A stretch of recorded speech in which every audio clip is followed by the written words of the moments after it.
In today's video, I'll show you how to integrate reCAPTCHA into your WordPress forms to protect them from spam and bots. This is an important step to keep your site secure and user-friendly. To begin, log into your WordPress dashboard. From the left menu, open Plugins and click Add New. In the search bar, type WP Forms.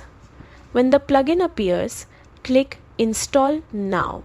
Then click Activate once the installation is complete. After activation, go to WP Forms in your dashboard and select Settings. Inside the Settings page, click on the reCAPTCHA tab. Here, you'll choose the reCAPTCHA version you want to use.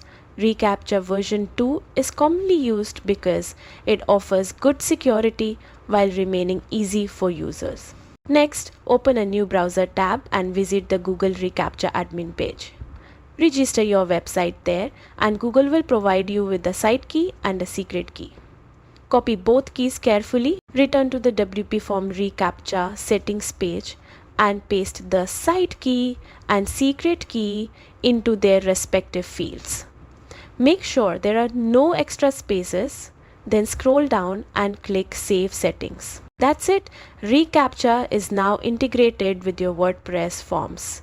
Any form you create using WP Forms will now be protected against spam and automated submissions. Thanks for watching and enjoy building safer WordPress forms.